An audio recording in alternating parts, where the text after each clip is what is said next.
Hi, good afternoon, brother. Good afternoon, brother. Yeah. Should I say Dr. Caterman there? You. Well, we say that a lot, Dr. Caterman. Do they call you that at work? That's in paper only. They call you doctor at work, or do they?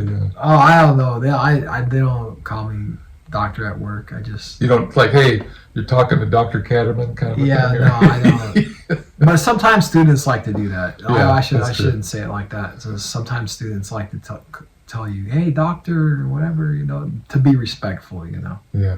What we wanted to bring up is the type of fuel. So they're looking for green type of fuels. And one of them is going to be ammonia. I don't know if there's other ones, but ammonia is the fuel of choice. We would think that it would be hydrogen, but there's a lot of disadvantages with hydrogen. It's actually more volatile and more dangerous than ammonia is. But for human health, it's actually ammonia is worse because you can't have any, humans are very sensitive to it, and it's toxic at low levels actually to the humans. So there can't be any room for spills or leaks in the ships if they do use it. So they have to make those ships good. And I've heard, according to the International Maritime Organization, that because of regulations, they're not using them right now, but by 2026, you may start seeing ammonia-based cargo ships.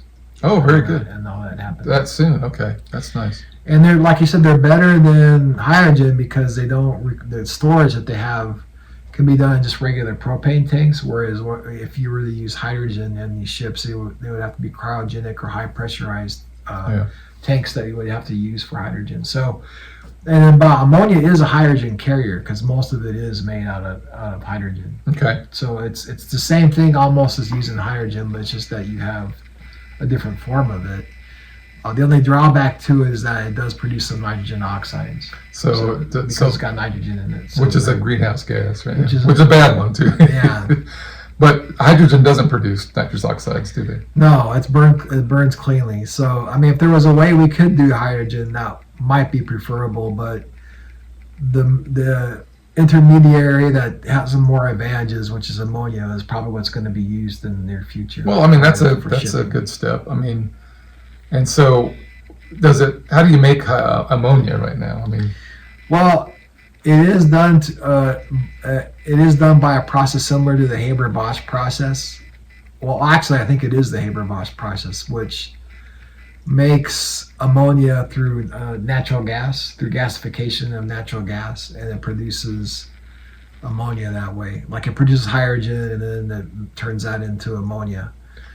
With the nitrogen in the air. So now the problem with that is that it requires a lot of greenhouse gases though for it. It requires a lot of methane to make the ammonia. So you're not really saving anything as far as emissions go because you're using twice the amount of natural gas. You need natural gas for the starting material for it to use to react with to make ammonia, and you're using the natural gas as the energy provider for the amount of heat that it needs. So it's a double whammy for ammonia, unfortunately, as far as gas. So it's not a free and freely green energy source. So, but the good news is that we are finding ways to make it green.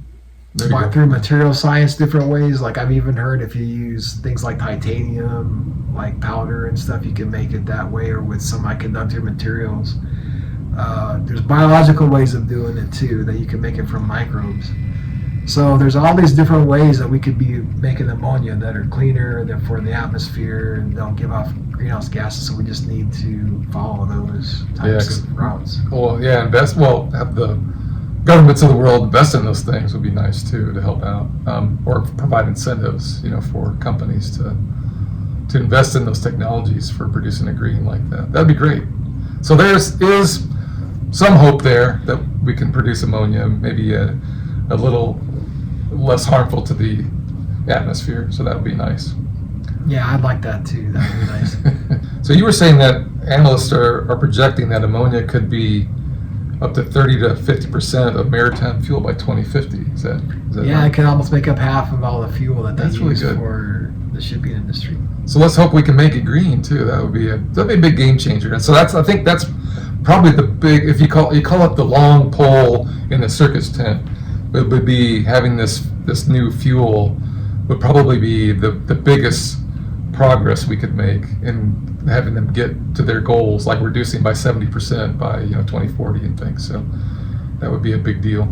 It'd be very good for the environment if they can make it cleaner, because ammonia, we use that to make our fertilizer for all the farms, synthetic for nitrogen fertilizer. So if there's a greener way to make ammonia, then that problem would be solved as well. We wouldn't be burning as much fossil fuels or using as much fossil fuels to make these fertilizer and fuel and stuff, Well, also, question for you is ammonia, is it, which one's more efficient, the petroleum products they use now, the heavy fuel oil, or is ammonia, which one is more, how do you say, provides more energy or thrust? Oh yeah, by far the petroleum is still that way. It's got a higher energy dentity than ammonia. So you're going to need more ammonia, like, per volume as compared to petroleum.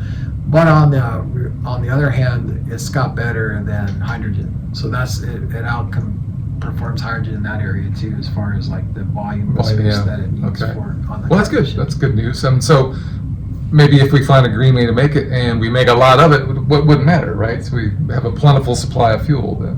Mm-hmm. So that would be okay. That's how we could solve that.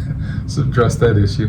I just worry about its toxicity to humans. That's a safety hazard there. So it's a big concern. Yeah. So we'll toxicity. have to watch out for that. Okay.